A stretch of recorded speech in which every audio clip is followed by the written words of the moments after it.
Доброе утро, Якутия. Мы начинаем это бодрое утро на телеканалах НВК Саха и Якутия-24. И сегодня с вами в этот день в студии Вероника Тамтосова и Руслан Ачиров. У нас сегодня массу всего интересного. Поговорим о том, какую лучше книгу выбрать, чтобы почитать накануне.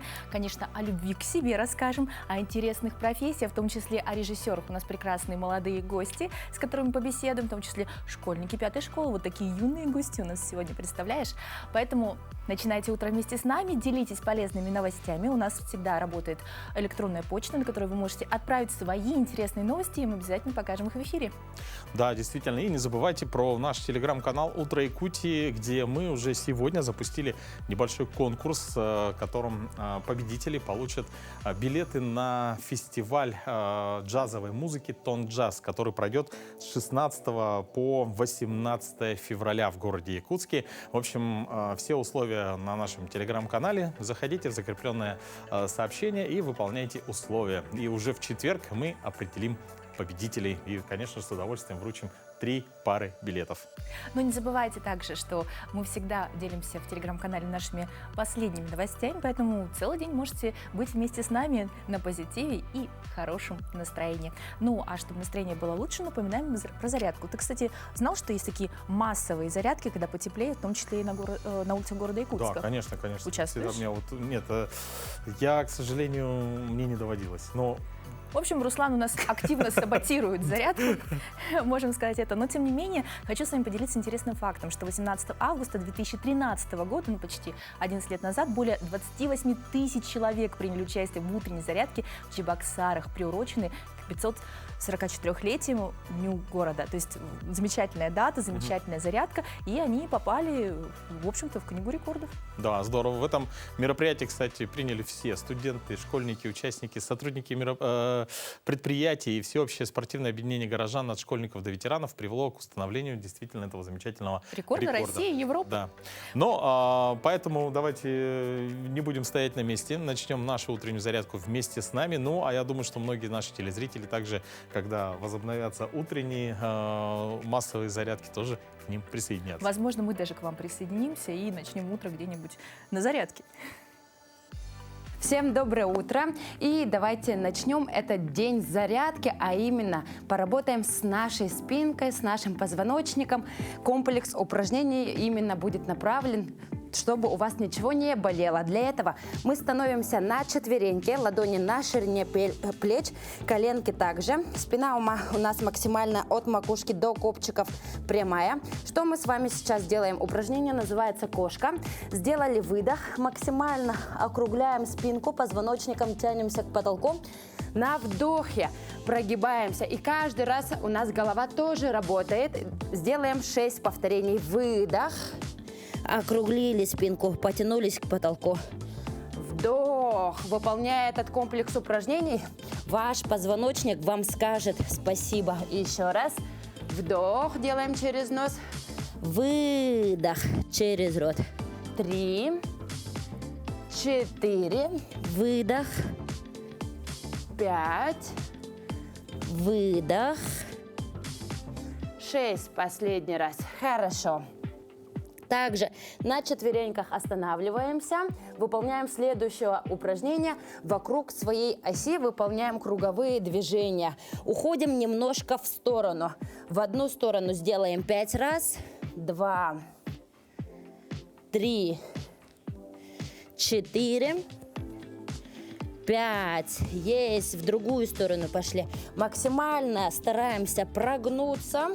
Работаем своим позвоночником. Выполняем повороты еще из стороны в сторону. И давайте еще один раз. Последний. Хорошо. И следующее наше упражнение. Планка на прямых руках. Поднимаемся на носочки. С этого положения мы поднимаем таз. Голову просовываем между руками и простыми словами под мышками тянемся к полу. На выдохе, собирая живот, опускаем таз. Вдох. Выдох. 2, 3, 4. Максимально наверх поднимаем таз, потом опускаем. 5, 6, 7. И давайте еще один раз делаем. 8. Отлично, закончили. Выполняйте это упражнение каждый день, и ваш позвоночник вам скажет спасибо. Всем пока! Не, ну здорово, что мы идем от простого к сложному. Я думаю, что если кто-то начинал зарядки вот с самого начала года вместе с нами, то уже с легкостью справляется. Да, несколько раз в день такое вот занятие делай, и позвоночник не будет болеть. Ну, не только позвоночник, но еще и в форму можно прийти. Нет, вообще здорово, да. Поэтому мы призываем вас присоединяться. И вообще скоро лето, не забывайте, друзья, нужно приходить в форму. Кстати говоря, о лете, ну это страшный кошмар каждый, что проснулась и уже июнь к лету не похудела. А ты вообще любишь ужастики? В целом, да, некоторые достаточно есть достойные фильмы, которые можно посмотреть и немножко побояться. Например? Ну, вообще, вот самый, который на меня очень сильное впечатление, ну, как бы оказал, это я самый первый фильм ужасов посмотрел, это был еще «Видеозал». Вот как в слове пацана, да, «Видеозал». В ДК Кулаковского мы пошли с пацанами и посмотрели фильм «Проклятие долины змей». Вот, после этого я несколько дней не мог спать, если честно. Ну, надо посмотреть, не видела этот ужастик. Кстати, я его недавно так, ну, никак потом пересмотрел. Я к чему спрашиваю, да, сегодня же 13. такой... Кстати, сегодня же 13. Ну, пусть не пятница, но 13 число. Знаешь, оно обладает таким магическим свойством. Там ужасы пятница, 13 рассказывают ужастики, что это несчастливый день, а вообще там кошки черные бегают мимо вас, да, там, что символизирует жутко невезение, черные полосы жизни, безнадежность, отчаяние. В общем, куча страшных вещей. Ты согласен? Да. Нет, на самом деле все совершенно по-другому. Число 13 в сочетании с шестеркой — это активизация материального начала человека, его действия на пределе сил и возможностей. 13 — это символ любви, дарованной Богом. В таком контексте 13 — это объединение двух душ, предначертанное судьбой. Это крепкий и сильный союз двух любящих сердец. Вот так вот. Слушай, удивительно. Теперь я точно перестану бояться пятницы 13. Ну, правда, так не боялась, но теперь я буду знать, что наоборот, это все к лучшему. Ну, дорогие друзья, прямо сейчас мы узнаем, какие последние новости 13 февраля.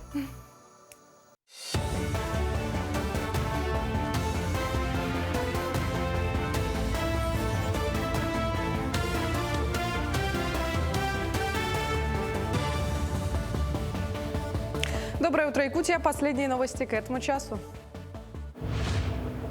Правительство России утвердило перечень объектов, которые составят опорную сеть транспортно-логистической инфраструктуры Северного завоза. Власти также готовятся утвердить правила специальной маркировки грузов первой и второй категорий, что позволит их идентифицировать и в приоритетном порядке доставлять в районы Крайнего Севера и приравненные территории.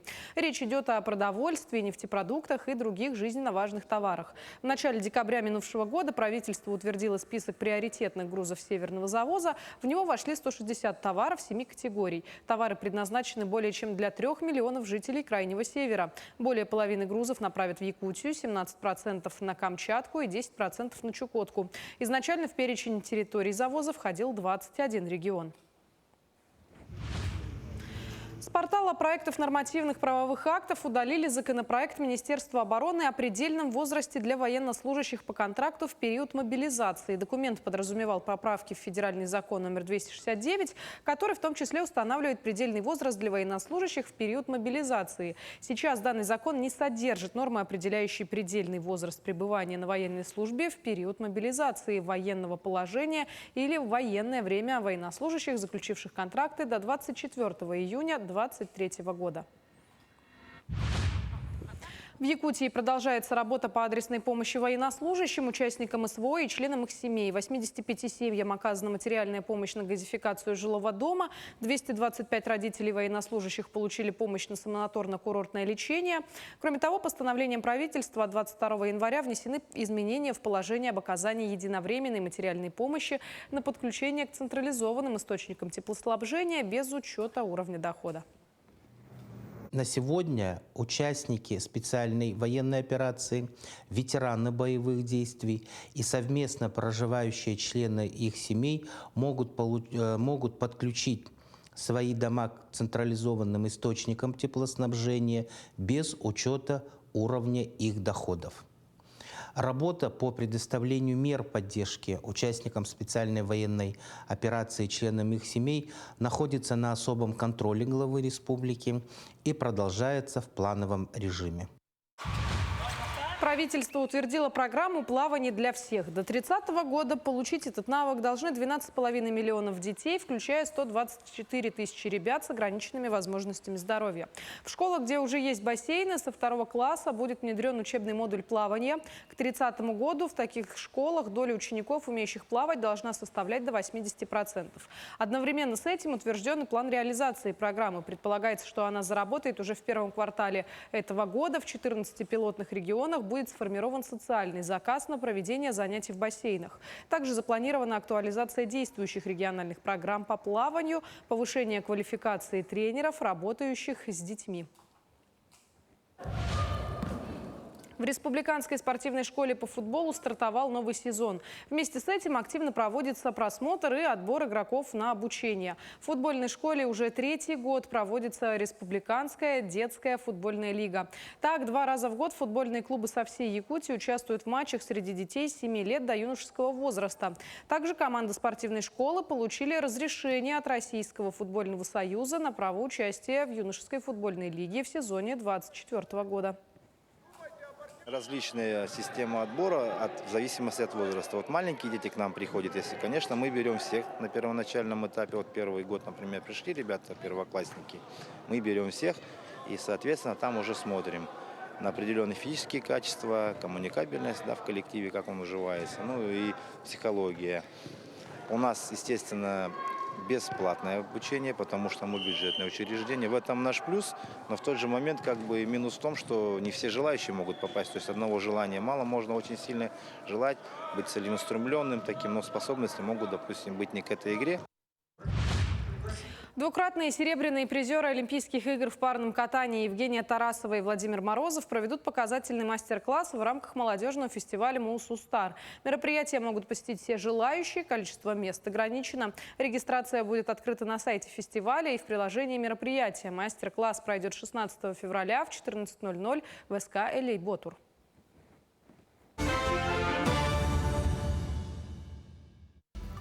Доброе утро всем, кто к нам присоединился. Это «Утро Якутии» на каналах Якутия-24 и НВК Саха. Кстати, напоминаем, что у нас пройдет фестиваль джазовой музыки «Тонг Джаз». И у наших подписчиков нашего телеграм-канала «Утро Якутии» есть замечательная возможность получить билеты на это событие. До четверга проходит конкурс. Переходите в наш канал по QR-коду и выполняйте условия в закрепленном сообщении. Кстати, Вероника, я хотел бы тебя поздравить с твоим профессиональным праздником. Очень любопытно, но, мне кажется, декабрь уже пережили. Ты имеешь в виду День юриста? Да. Нет. Сегодня, я знаю, что ты очень много лет работал на радио. И Но я продолжаю там работать, правда, в рамках рубрики. Да, вот тем более сегодня Всемирный день радио, с чем я также поздравляю наших коллег. Дорогие друзья, пользуясь случаем, я тоже всех поздравляю. Дорогие коллеги, с праздником, с профессиональным праздником. Пусть дальше ваши эфиры будут такими же интересными, познавательными, увлекательными, ну а радиослушатели будут отзывчивыми. Ну а всех радиослушателей желаю, чтобы эфиры были с вами целыми днями, кто в этом нуждается. То есть радио — это неотъемлемая жизнь всех водителей, всех маршрутных автобусов, поэтому пусть радио дарит вам только хорошее настроение. Ну а какие сегодня еще значимые даты и события, узнаем прямо сейчас.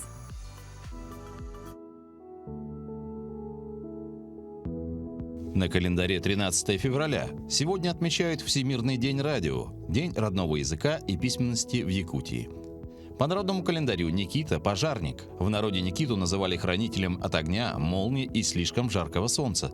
С огнем связаны и некоторые приметы этого дня. Говорили, что если дрова в печи дымят и плохо загораются, это к оттепели. Зато сильная тяга в очаге предвещала морозные дни. Этот день в истории царь Иван Грозный венчался первым браком. Указом Петра I основан главный магистрат, бюрократическое учреждение России. Николай I подписал указ о строительстве железной дороги Санкт-Петербург-Москва. День рождения мирового кино. Братья Люмьер запатентовали первую кинокамеру. В Чукотском море раздавлен льдами пароход «Челюскин». Завершилась Будапештская наступательная операция советских войск. В этот день родились Иван Крылов, русский поэт, баснописец. Федор Шаляпин, русский оперный и камерный певец-бас. Евгений Вахтангов, русский театральный режиссер, актер и педагог. Игорь Шаферан, советский поэт-песенник. Татьяна Тарасова, советский и российский тренер по фигурному катанию, заслуженный тренер СССР. Именины отмечают Афанасий, Виктор, Иван, Илья, Никита.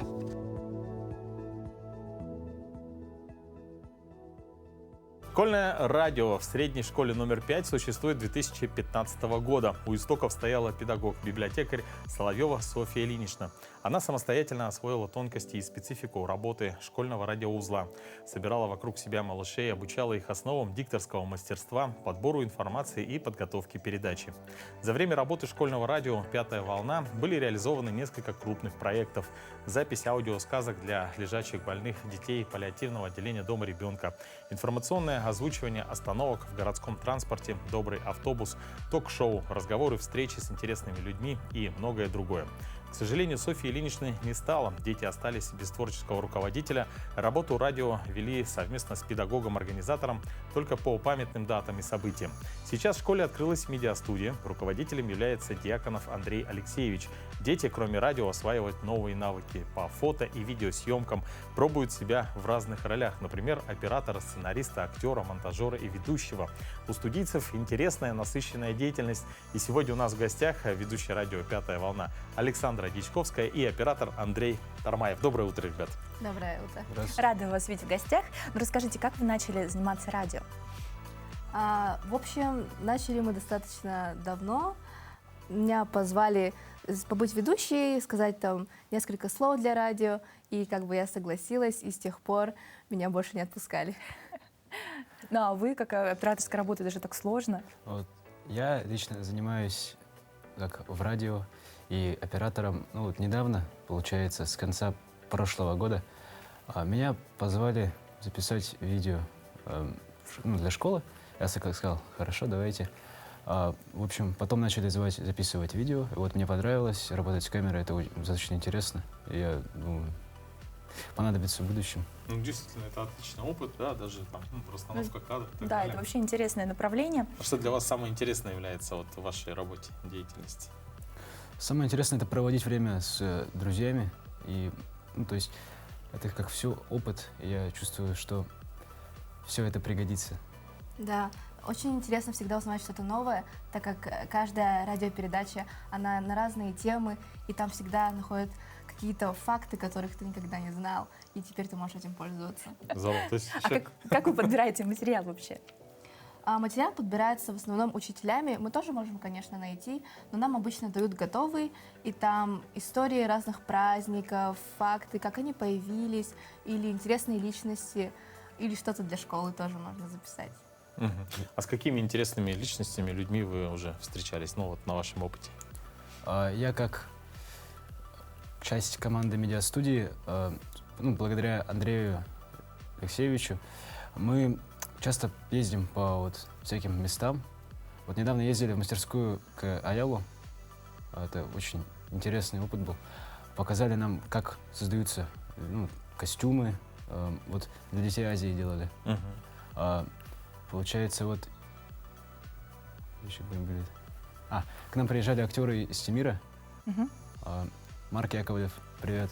И Джиластан. Мы с ними подружились. Очень интересные, харизматичные ребята. Мне понравилось. Да, и завтра также наши ребята из медиастудии собираются встретиться с актерами русского театра и тоже возьмут у них интервью, разные вопросы зададут. Очень будет интересно посмотреть репортаж. Вы планируете свою дальнейшую жизнь связать с этой профессией? Ну, скорее всего, нет, но в любом случае это очень интересный опыт. И говорить на камеру, просто запоминать текст, это всегда пригодится в жизни. Поэтому хороший опыт. В любом случае, да, действительно. Да, опыт отличный. Опыт. А кем планируете стать тогда? Ну, я иду на инженера, но, возможно, еще с творческой деятельностью свяжу свою жизнь. Кто знает, как обернется. Что было самым сложным? Запоминать текст бывает сложно иногда, потому что бывают съемки, на которых тебе нельзя подсматривать, и вы переснимаете 10 раз, 15, 20, но в конце концов всегда все получается. И когда сложные, длинные слова, тоже их запомнить. Александра, я думаю, сейчас заценила наше оснащение студии, где есть суфлеры, да? То есть, да. То есть, да, действительно, у нас нет права на ошибку в прямом эфире, поэтому мы еще иногда подсматриваем суфлеры. То есть текст идет перед нашими глазами. Тоже обещают купить. Но самое удивительное, что порой мы отходим от суфлера и уже говорим своими словами. Ну да, можно импровизировать. Тоже такой навык. как бы... А хотели бы, вот, допустим,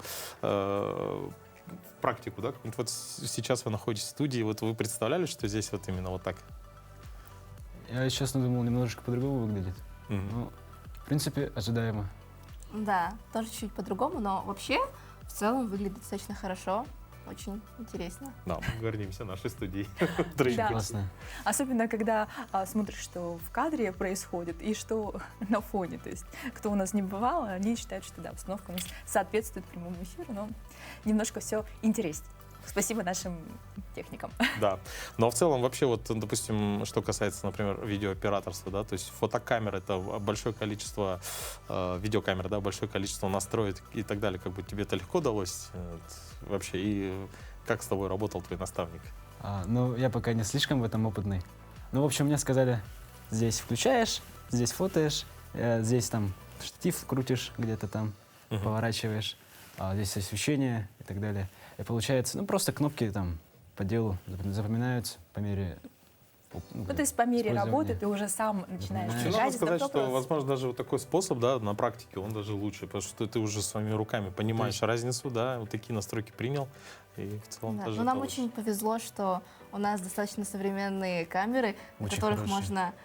То есть не нужно самому выставлять настройки, они могут сами настроить кадр так, чтобы То он есть выглядел хорошо. Автофокус есть, ну, как бы приближение, все очень То есть классно. оснащение достаточно хорошее. Да. Ну а какие вы проекты планируете сейчас? Вот мы про русский драматический театр уже услышали. Что еще интересного нас ждет в эфире пятой школы? Ну, у нас девчонки собираются скоро снять короткометражный фильм. Это Им нужно тоже написать люблю. сценарий, и, ну, хотелось бы посмотреть, что у них выйдет. Да, я как бы тоже буду там мелькать, что-то помогать, идеи предлагать. Ну, пока только как бы есть уже более или менее план, остается доработать и уже начинать следовать ему. Кстати, я хотел узнать, у вас, вот, допустим, видеоролики вы снимаете, их можно посмотреть где, на сайте школы, да, или есть определенный... И вот как радио работает? Это прямо вещание по всей школе идет или через сайт тоже?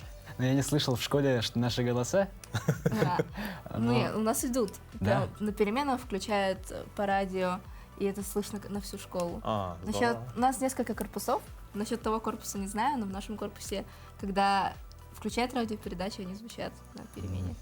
Круто. Вот. А так, большинство вот, отчетов, то есть фотоотчеты, текстовые, там рассказывают, где что было, как, когда. Это у нас в Телеграм выкладывают и ВКонтакте школьный. Отлично. Надо будет заглянуть, посмотреть. Да, у меня тем более, Родная у меня школа дочка, все-таки. Да. У нас Ну да, у получается, нас не пятая только дети, школа. я вообще выпускница пятой школы, поэтому мне очень интересно, очень любопытно, и обязательно к вам загляну и посмотрю. Вообще подписана и на Представь, телеграм-канал. в твое время было бы радио, да, там ты бы участвовал в любом случае. Ну И да, уже в мое время опытная радио пришла не бы на было. радио Виктория. Так, не раскрывать секреты. Ну да, это здорово, мы очень рады были вас видеть. Пару слов своим одноклассникам, своим наставникам, ну и всем, кто причастен к радио. Хочу поблагодарить всех своих педагогов, которые помогли мне стать таким вот профессионалом, так сказать, своего дела. И также передать привет всем, кто занимается радио или медиатворчеством. Удачи! Всех с праздником! Поздравляю! Спасибо, что смотрели. И привет всем моим друзьям и педагогам. Андрей, Александра, вас мы также поздравляем. Спасибо вам большое и желаем вам творческих успехов. Ну и учитесь хорошо. Да, Да, чтобы и не пятерки забывать. желательно, Да-да-да. так же, как и школа. Обязательно. До новых встреч. Спасибо. Да, спасибо. Спасибо. Да, хорошо, когда талантливый человек находит себя в любимом деле и становится профессионалом, а еще лучше, когда он свои знания передает другим и делится своим бесценным опытом. О таком человеке наш следующий сюжет. Клип Горы Испиряна на песню Ронда, фильм «Катастрофа» поселенского масштаба и кинокартина «Как мужик козу украл». Все эти работы принадлежат одному молодому режиссеру Сергею Шумякину. Совсем недавно он загорелся идеей не только показывать хорошее кино, но и рассказывать о том, как его снимать. Так и родился его авторский курс «Фильммейкинг» в школе креативных индустрий. Там нас сразу окунули, кинули, так скажем, в море. Собственно говоря, как я и то же самое сделал с учениками. Тоже их кинул в море. Режиссер признается, ему очень помогает опыт работы, любовь к своему делу и, конечно, знания со школы кино Федора Бондарчука. Курс Сергея продлится целых 1,5 года. За это время студенты познакомятся и попробуют себя в драматургии, режиссуре, операторском мастерстве и в художественной постановке. Домашнее задание дали довольно сложное с самого начала. Это надо снять свой небольшой этюд, и вот сейчас он постоянно в голове, прокручиваю постоянно, думаю, как же его сделать. Курсантов ждет 5 этюдов. Обезличенный документальный портрет, детальный план, этюд-ремейк и однокадровый. По словам Сергея Шемякина, все это поможет студентам не только узнать режиссуру изнутри, но и пополнить свое портфолио. Я старалась всю информацию впитывать. Запомнилось, наверное, то, что Сергей Сергеевич показывал свои этюды, картины, как правильно обозвать. Да, вот понравилась картина его «Как мужик козу украл» и «Катастрофа поселенского масштаба». В конце обучения студентов ждет дипломная работа, но и она будет не совсем обычной. Им предстоит стать операторами, сценаристами и режиссерами в одном лице, чтобы снять свой собственный короткометражный фильм. Екатерина Бакшеева, Анатолий Тюльнев, «Середина земли», Забайкальский край. Удивительные, талантливые люди нас окружают, и вокруг с развитием сети можно узнать о разных талантах из разных уголков мира. Итак, Жанна Аточина, юная и очень талантливая художница. Она создала захватывающую серию изображений выдуманных и известных персонажей, перерисовывая их на свой лад. Среди них герои из мультфильмов и компьютерных игр, супергерои и огромное количество персонажей аниме. Девочка меняет их пол или изменяет их внешность так, что они начинают выглядеть совсем по-другому. Просто фантастически. Многие из них, эти персонажи, выглядят даже лучше, чем оригинал. Узнаем подробнее в следующем сюжете. Получившиеся рисунки остаются узнаваемыми и в то же время приобретают индивидуальный стиль художницы. Яркие и запоминающиеся иллюстрации выглядят реалистично. Стиль аниме не из легких. По изображениям Жанны никогда не скажешь, что она художник-самоучка. Поначалу я перерисовывала какие-то моменты, где был красивый кадр с персонажем. Я рисовала, потом подумала, пора бы мне уже такое научиться рисовать самостоятельно, а не срисовывать. Аниме сложно, слишком много мелочей в лицах, в одежде, в окружении в целом. Свет падает с разных сторон, это тоже сложно. Глаза большие, тем они отличаются носом, ртом, они непропорциональные. Но они не могут не нравиться. Рисунки хочется рассматривать снова и снова, открывая для себя новые штрихи. У персонажей юной художницы есть даже веснушки. Идеи для создания новых изображений рождаются в голове, рассказывает Жанна, спонтанно. Поэтому у девушки всегда с собой скетчбук и карандаш. На страницах скетчбука Жанны можно найти героев самых разных сказок и мультфильмов. Одна из последних и любимых работ – это «Пьеро и Арлекин». Притягивает сразу. На нем четко виден характер персонажа. Прорисованы все мелкие детали. Знакомые персонажи из старых сказок приобрели новый лад. Ну это не стиль аниме, это мой чисто стиль. Потому что, аниме, оно так не рисуется. Тут скорее больше к реализму. А вот эти толстушки никого не оставят равнодушными. Это уже фантазия автора. Ведь в стиле аниме женщин с пышными телами редко встретишь. В этом-то и отличие, рассказывает Жанна. Она рисует в своем стиле, но просто очень похожем на аниме. Родинки, веснушки, в моем стиле еще фигуры. У меня есть рисунок с пухленькой девочкой. Он довольно-то отличается, потому что у меня глаза не сильно большие на моих рисунках, они довольно узкие, даже, можно сказать, азиатские. Но хотя и русские тоже имеются. Рисовать Жанна начала с раннего детства, и это получалось у нее всегда лучше, чем у других. В детском саду был случай, рисовала она военного с собакой к 23 февраля, и практически все дети срисовывали этот рисунок. Я очень рада, что у нее есть такие интересы. Сегодня девушка посещает художественную школу «Педагог». Рассказывает, что у Жанны врожденный талант, который нужно обязательно развивать. Я считаю ее потенциально очень-очень сильной ученицей. И она очень хорошая, способная. В принципе, я бы ее даже назвал талантливой ученицей. Вот Жанна участвовала у нас, я вспомнил про очный конкурс «Природа» Ленского района. Там у нее достаточно хороший результат. Неделю назад Жанна провела свой первый мастер-класс для ленчан. Он прошел в историко-краеведческом музее. Мероприятие заинтересовало многих. Девушка тоже осталась довольна. Посетили этот мастер-класс мои знакомые, сказали, что им все понравилось, они рисовали, повторяли все, как я объясняла. То есть я расписалась, фотографировалась, и все, даже рисунок мы забрали и сказали, что на следующий мастер-класс придут. Свою жизнь героиня нашего сюжета призналась, однозначно хочет связать с творчеством. Пока в планах освоить компьютерные цифровые программы, выучиться на мультипликатор и открыть свою мультипликационную студию. Светлана Болеева, Виталий Андреев, Ленск.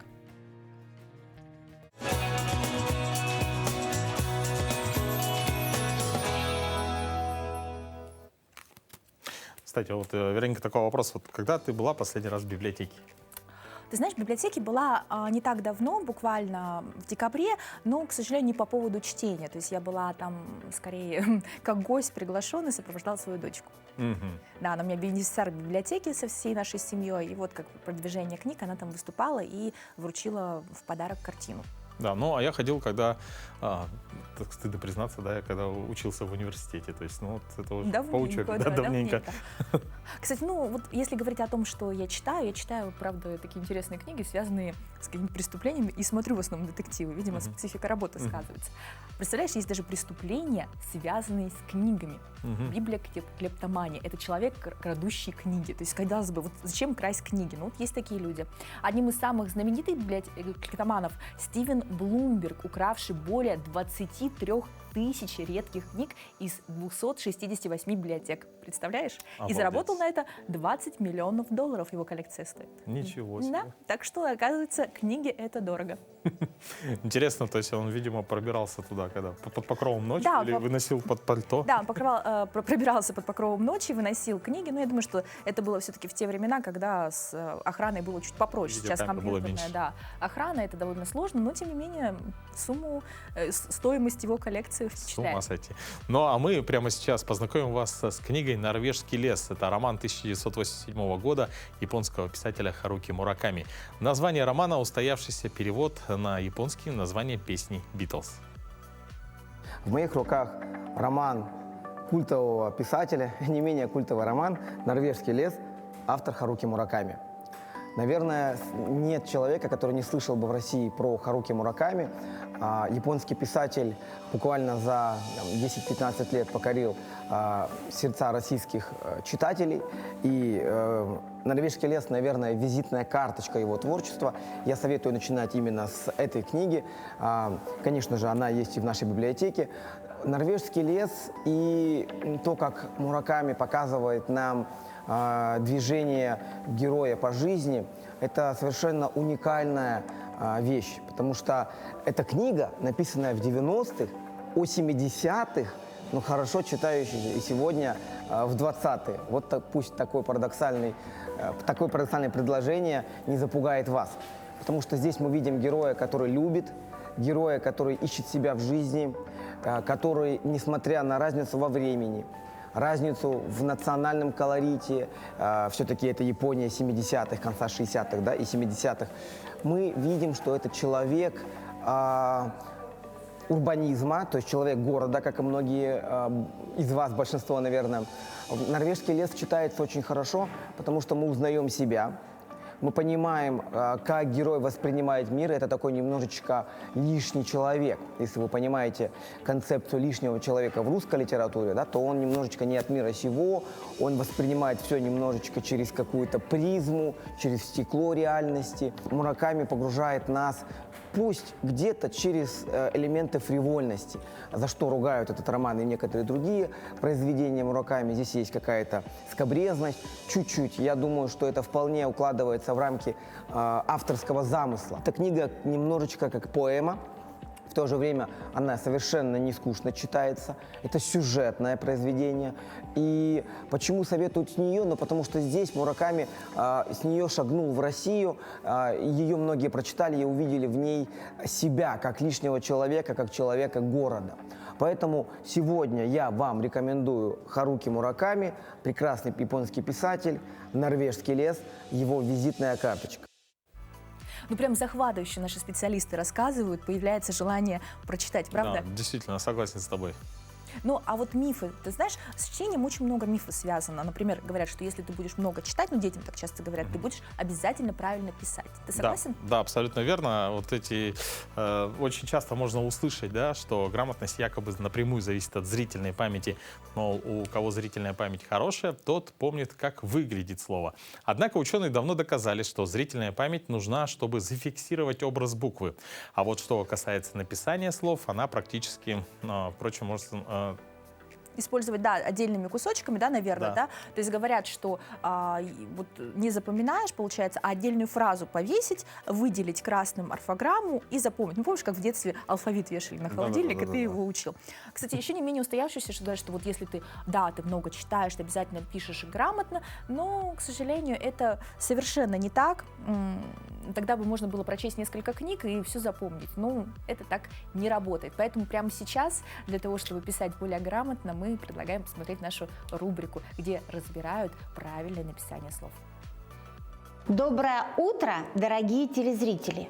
Во время наших прошлых встреч мы говорили о слитном и раздельном написании некоторых слов, о слитном и раздельном написании наречий. Честно говоря, четкой, строгой орфограммы, которая бы регламентировала строго правила слитного и раздельного написания наречий, в русском литературном языке нет. Зато есть правило, орфограмма, которая прописывает четко правила строгой орфограммы, которая регламентировала бы правила слитного и раздельного написания наречий. Зато есть орфограмма, которая четко прописывает те случаи, когда наречие нужно писать через дефис, то есть через черточку. Например, если наречие образовано от порядкового числительного при помощи приставок «во» или «в» и суффиксов «их» или «их», то такое наречие пишется через дефис, через черточку. Кроме того, эти слова в речи являются вводными, которые помогают организовать, логично построить речь. Поэтому на письме такие слова следует выделять запятыми.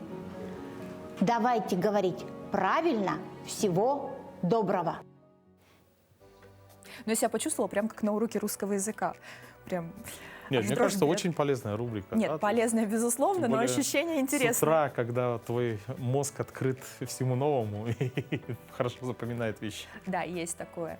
Ну, ощущение вообще себя в таких местах, как школьная парта, там, например, судебное заседание, достаточно сложное. Кстати, вот из интересных фактов. Ты знал, что, оказывается, подарки отсудить обратно нельзя?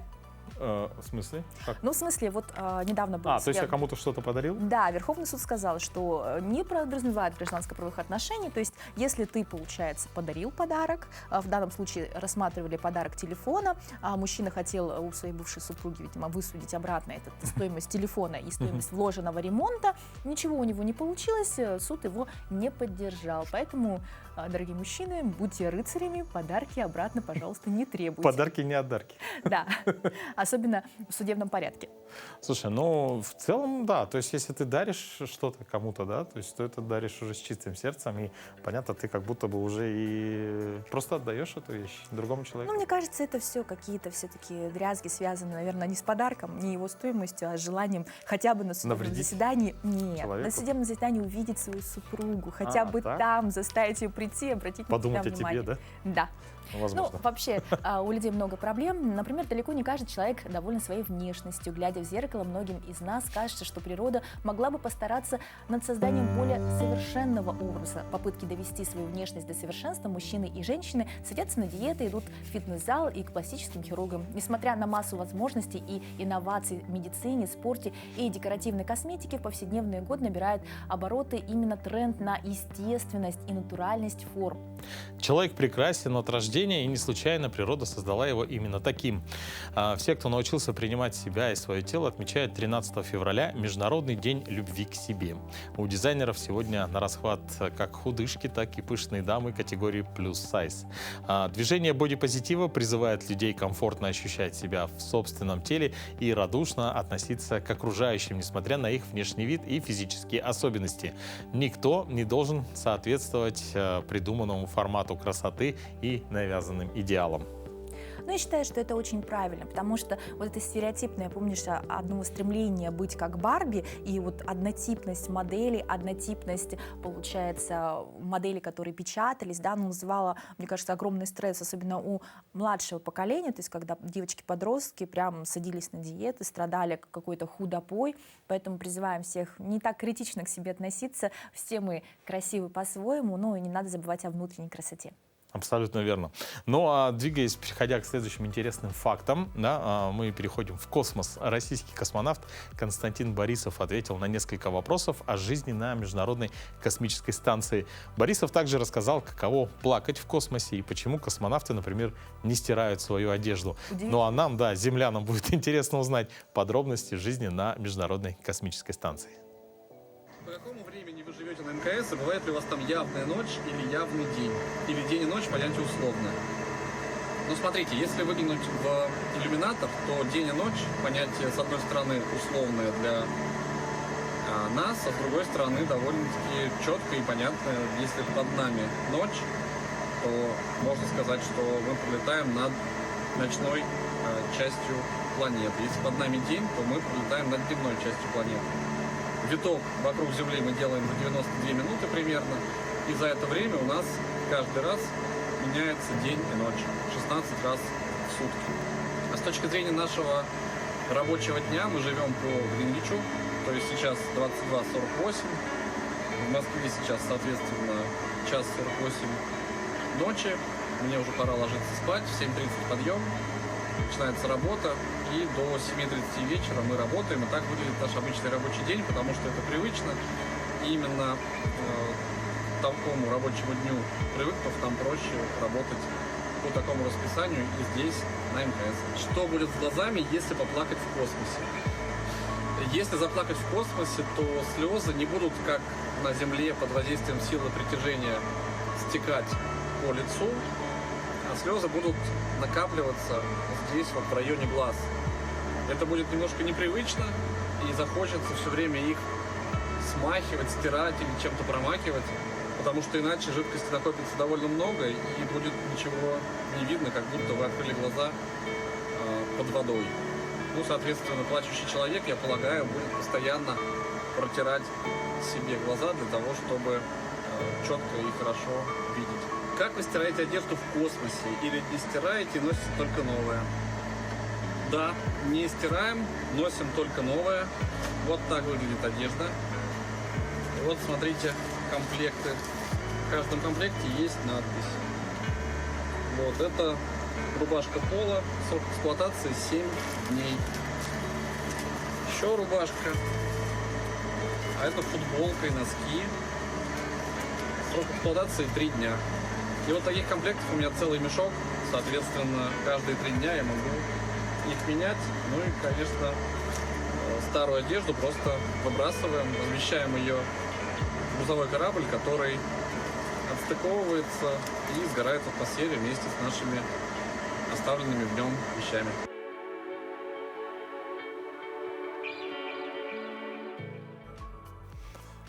Да, очень интересно. Хотелось бы тоже иногда быть космонавтом. Не стирать вещи, просто выбрасываешь и одеваешь новые. Так, только в окна выбрасывать не надо, чтобы все было хорошо. Да, там ничего не Я горит. думаю, да, думаю, соседи не оценят.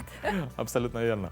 Ну, а, кстати, вот, по-моему, жители Японии, вот они, я где-то видел, что у них есть одноразовые носки, например, на один день и так далее. Ну, то есть какие-то еще биопереработанные.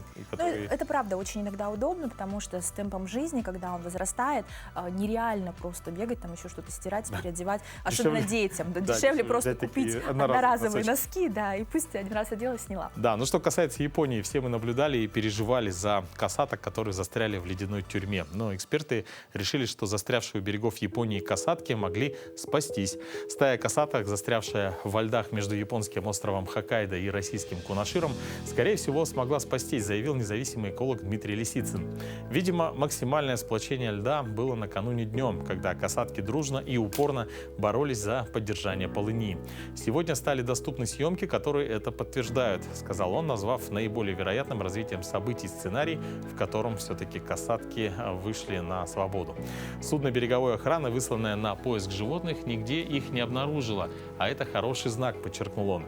Лисицын добавил, что нельзя исключить гибель касаток. Эколог отметил, что на фоне сильнейшего стресса могла погибнуть только часть животных. Эксперт по морским млекопитающим Аганес Таргулян в разговоре с РИА Новости заявил, что касатки действительно могли спастись, поскольку плотность льда снизилась. Он подчеркнул, что никто не может говорить со стопроцентной уверенностью, однако версия, что млекопитающие попали в ловушку в другом месте, маловероятна. От 10 до 17 касаток оказались зажаты во льдах у японского побережья 6 февраля. Росрыболовство предложило властям Японии помочь в спасении касаток. Биологи и специалисты по морским млекопитающим сообщили, что животные находились в воде с сбитым льдом, через который они протискивались как сквозь бревна, чтобы сделать вдох. Уровень стресса касаток эксперты назвали запредельным. Но надеюсь, что животным все-таки удалось спастись. Да, действительно. Я тоже видел этот сюжет, да, и я думал, что хоть бы, все было хорошо. Ну, я думаю, мы все за них переживали, все, кто столкнулся с этой новостью, потому что новость, конечно, очень неприятная для тех, кто любит окружающую среду, поддерживает животных. Поэтому я верю, что скоро мы получим и положительные какие-то доводы экспертов, что они где-то обнаружили.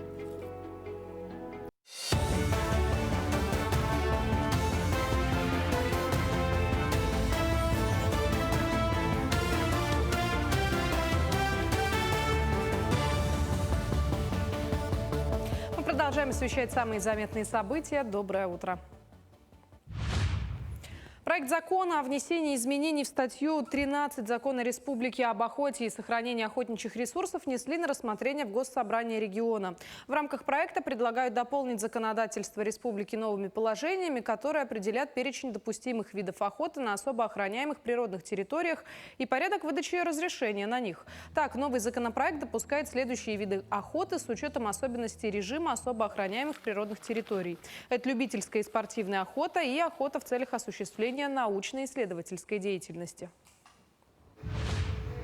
Неделя профилактики заболеваний желудочно-кишечного тракта стартовала в республике. Раннее обнаружение и лечение могут помочь избежать серьезных осложнений. Здоровье ЖКТ – это залог общего благополучия, поэтому следите за ним и заботьтесь о нем, сообщили в Минздраве. Специалисты напоминают, что записаться на диспансеризацию и получить профилактический осмотр можно у врачей поликлиник по месту жительства или позвонив по телефону колл-центра по номеру 122. Также есть возможность записаться через портал госуслуг или просто прийти в поликлинику лично. Миноборнауки инициирует проект по открытию в университетах комнат для пребывания детей, студентов и сотрудников. В частности, вузам советовали открывать комнаты для детей на первых этажах, оборудовать их мебелью, в том числе пеленальным столиком и санузлом, а также бытовой техникой для хранения и разогрева еды. Это позволит мамам заботиться о ребенке без отрыва от обучения или преподавания. Напомню, Миноборнауки осенью 2023 года рекомендовала вузам устраивать для малышей группы краткосрочного пребывания или комнаты матери и ребенка, а также выпустила методические рекомендации, в которых разъяснила, что именно надо сделать. Гостей выставки «Форум России» ознакомили с лучшими творческими, спортивными и патриотическими практиками республики в День молодежной политики. Так, представители республики рассказали о молодежном фестивале «Мусустар», который пройдет в этом году уже в 4-й раз. Презентовали одно из самых масштабных спортивных событий в России. В этом году 8-е международные спортивные игры «Дети Азии». Посетители выставки также узнали о патриотическом проекте «Вахта памяти. Ржев. Дальний Восток». Всего же на территории Якутии создано 700 местных ячеек молодежного движения. Редакция журнала «Чолбон» вместе с администрацией Жексагонского наслега Татинского улуса озвучили имена лауреатов и вручила премию имени анимпадиста Сафронова Алампа. Премия в честь имени первого редактора литературного журнала и талантливого писателя Сафронова впервые была присуждена 4 года назад. С тех пор каждый год выбирают авторов лучших прозаических и поэтических произведений. Так, в номинации «Проза» в этом году победил талантливый писатель Семен Маисов. В поэзии выбрали сборник стихотворений Зинаиды Архиповой, а лучшую критическую статью написала Саргалана Ноева. Литературная премия имени Алампа является хорошим ориентиром для творческой деятельности. У нас 4 номинации. Это традиционная поэзия и проза, а также одна премия, которая мы от нашего вектора работы нацелена по редакции, находит хорошее направление перспективное. И вот в этом году мы посчитали, что нужно вручить авторам по художественной критике. Ворота Ледового городка в 202-м микрорайоне вновь откроются для жителей и гостей Якутска. В связи с постепенным наступлением весны дети, а также их родители могут уже 16 февраля прокатиться с горок на своих ледянках. Для семей с детьми предусмотрено множество видов аттракционов. Главным отличием предстоящего сезона от прошлогодних является удлиненная снежная горка свыше 200 метров длиной. Взрослым посетителям предусмотрены места для фотосъемок на фоне ледяных фигур. После приятного времяпрепровождения на свежем воздухе жители и гости города могут попить чай и кофе в специальном домике. Все новое, все заново начали, построили. Мы также проводили конкурс по ледовым и по снежным скульптурам. Всего участвовали 20 команд. Тема по ледовым скульптурам – это мир будущего, а по снежным – это свободная тематика была. Ну, еще много чего интересного, конечно. Замок еще построили с горками, спираль и многое другое. К этому часу это все новости. Оставайтесь с нами. С 30 января по 1 февраля в Москве прогремел второй съезд движения первых. Делегации от всех 89 регионов страны собрались в одном месте на выставке-форуме «Россия на ВДНХ». Якутию представляли 8 ребят из Советов первых и 3 взрослых. Сегодня у нас в гостях в студии Дарья Соколова, председатель Совета первых города Якутска, и Влад Санников, член Совета первых. Доброе утро. Доброе утро. Ну, расскажите, как это было? Влад, пожалуйста. Сам съезд прошел в городе Москва. Основная активность была на территории ВДНХ. Безусловно, это было потрясающее мероприятие, по масштабам грандиозное, без преувеличения. Этот съезд сам по себе объединил более 3000 человек. Более 3000 человек из 89 регионов Российской Федерации прибыло туда. Делегатов, то есть нас было, в общем-то, где-то 1100 человек, если я не ошибаюсь. По своей энергетике это было невероятно вообще. У меня даже нет слов, я не могу даже слова подобрать. Это действительно было мероприятие грандиозное. У меня остались только положительные качества, и у моих коллег, наверное, тоже действительно так. Вот. Передаю слово Дарье. Ну, лично для меня это было тоже незабываемо, просто грандиозно. Как сказал Влад, мы познакомились с разными людьми, с разными регионами. Это 89 регионов, и из каждого есть дети, есть взрослые, советники, председатели. И с каждым мы обменивались информацией, и все это вот в таком вот кипящем ключе. И все это здесь мы движемся вместе со всеми. И мы обмениваемся опытом. Это очень интересно, очень весело, да. Ну вот на церемонии закрытия, например, да, я знаю, что произошло то, что вызвало эмоции абсолютно у каждого зрителя. Вот спеть гимн страны вместе с президентом. Каково это? Поделитесь с нами. Ну, могу сказать лишь одно. Это было прям восхитительно. Вот сейчас мы видим кадры как раз, как это было. Видно, что у всех зашкаливают эмоции. Ну, а для вас вообще, во-первых, вы знаете наверняка гимн наизусть, безусловно, да? Я скажу, вот для нас, как только зашел Владимир Владимирович Путин, я честно скажу, что мы встали, и у нас тряслись ноги. Правда? Это так. Это факт, да. И это было в такой атмосфере, в такой обстановке, что патриотизм, он охватил все, абсолютно. Все это место, энергетика Владимира Владимировича. Мы сидели, стояли с открытыми ртами, и это было как новый всплеск всего эмоций. Мы прожили жизнь заново, я бы так сказала. Это было очень интересно. Да, и вот когда ты чувствуешь, что поешь гимн вместе с президентом Российской Федерации, с нашим президентом, такие эмоции, что это невозможно передать словами. Честно, это не как в телевизоре, это совсем другой голос, другая обстановка, и оно захватывает дух. Вот, действительно. И я могу сказать только одно, что это я никогда в жизни не забуду. А передать словами и описать эмоции, это нужно видеть и прочувствовать уже самим.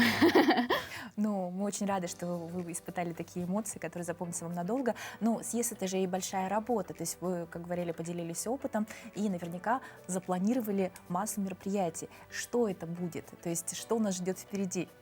Действительно, съезд — это не только про отдых и веселье, это была большая работа, тяжелый труд. Мы практически на ежедневной основе пополняли свой внутренний мир новыми знаниями. Практически ежедневно мы посещали всевозможные мастер-классы, лекции, встречи с интересными людьми. В общем, организаторы постарались на ура именно по образовательной части. А по планам у нас конкретно в республике грядут грандиозные изменения. Да, действительно, программа на 2024 год уже полностью сформирована. Там будут как и грантовые конкурсы, так и просто акции, в которых наша республика уже будет принимать участие. И также я хотела бы заметить то, что на съезде мы утвердили то, что возраст будет поднят до 25 лет. То есть студенты высших учебных заведений могут стать как участниками, так и наставниками. И это дает большую возможность в том, что мы будем разговаривать и общаться вместе, так скажем, со старшими людьми на одном уровне. И путем этого мы хотим добиться высоких наград, получается так, ну, лично для нас наград. И получается, что впереди нас ждет огромная работа, много всего интересного. Ну а в целом, вот как вы оцениваете свою работу в Совете Первых? И вот чем конкретно вы занимаетесь? Ну, если говорить про региональный совет первых, то в региональном совете лично я исполняю роль члена, само собой, и еще я являюсь членом президиума Совета Первых Республики.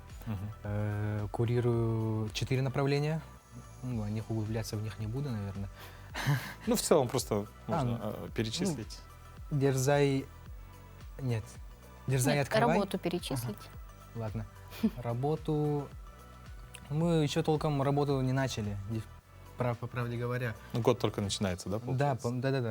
На днях, например, мы только встретились очно с членами Совета Первых, наметили планы на 2024 год, назначили секретаря, утвердили состав президиума как раз-таки.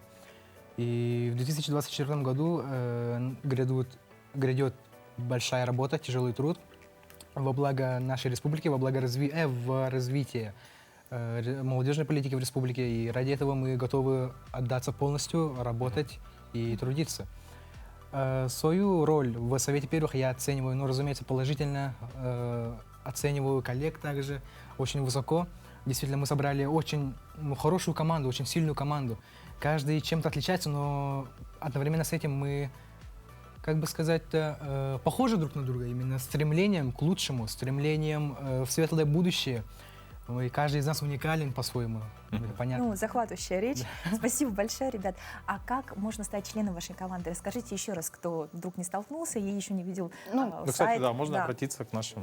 Ребята, если что, все не так уж и сложно. Вы заходите на сайт будьвдвижении.рф, регистрируетесь. Далее вы подходите к своему советнику, если вы учитесь в школе, ребята. Подходите к советнику и говорите, что я зарегистрирован на сайте будьвдвижении.рф. Далее вы становитесь членом первичного отделения вашей школы. После этого можете попасть в местное отделение, это уже городское. Далее идет региональное отделение и федеральный совет. Так что все очень просто, ничего нет сложного. Дерзайте, открывайте для себя что-то новое, у вас все получится, не бойтесь, идите только вперед. Спасибо, Дарья, Спасибо Влад. большое. Да. Вам До большое новых спасибо, встреч. что Спасибо. посетили наш эфир, и успехов вам. Спасибо. Спасибо вам тоже. Друзья, ну а на этом наш эфир подходит к завершению. Не забывайте, кстати, перейдите в «Утро Якутии», в наш телеграм-канал. Там очень интересный конкурс для вас. Начинайте каждое утро вместе с нами, с нашими гостями, и день непременно будет удачным. До новых встреч! Пока!